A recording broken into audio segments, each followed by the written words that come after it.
TechSmith Camtasia 9 is now available for free to UW Stout faculty and staff and can be downloaded to their UW Stout issued computers. But faculty are sometimes unaware of the possibilities of making different types of recordings in Camtasia. They ask me, what can I do with Camtasia?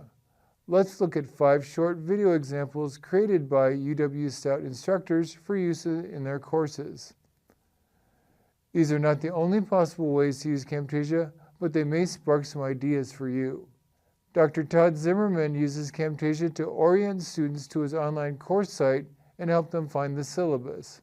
Hi, this is Professor Zimmerman, and I will be your instructor for Physics 291 Statics for the summer 2017 semester. And I just want to go through a few aspects of the class and just kind of give you an idea of what's going on.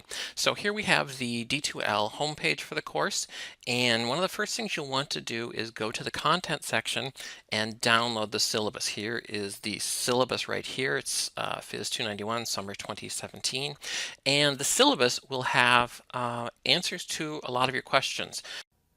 Dr. Zimmerman also uses Camtasia to work through physics problems with drawings and explanations. This is problem 2-35, and we're asked to find the magnitude of the resultant force and the direction relative to the positive x-axis. So I'm going to start off by visualizing this, and one thing to notice, my x and y axes are at an angle here. And so what I'm asked to find the magnitude, which doesn't depend on the orientation of the axes, but I am asked to find the direction of the resultant force relative to the positive x-axis. And that positive x-axis is down and to the right, positive y is kind of angled up like that. So since it's relative to this axis, I can actually ignore this 60-degree angle. And what I'm going to do is rotate my system and redraw it so that the y-axis is up and down and the x-axis is side to side. That's just what I'm used to, and it just makes the problem a little easier for me to work with.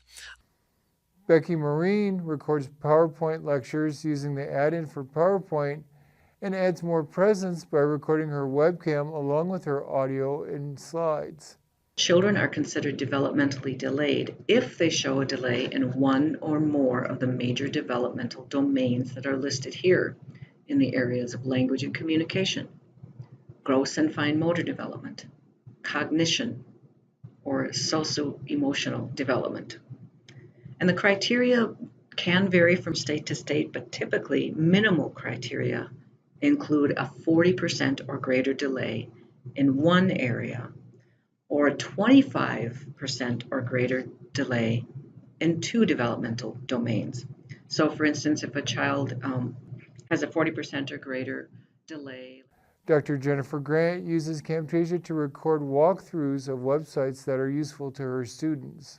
Let's look at some web pages that I find very helpful. This is a page from the National Heart, Lung, and Blood Institute that gives us some very useful information on the anatomy of the heart. But if we move through and click on the next page, contraction, you'll see that it provides us a very clever video on how blood flows through the heart. All we have to do is press the start button.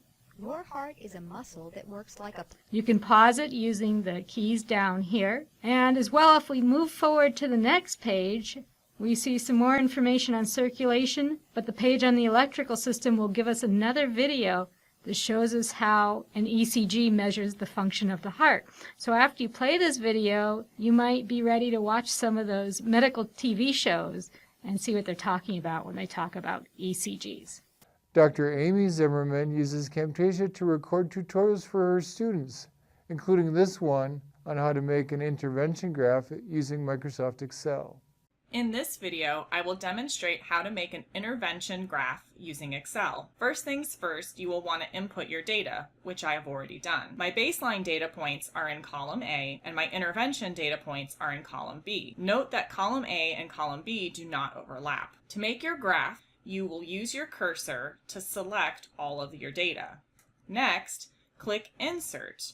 You're going to insert a chart, specifically a line chart with markers. This will give you your basic chart, which you can then tailor to your individual student. For example, you could change the title to say, Bob's behavior chart.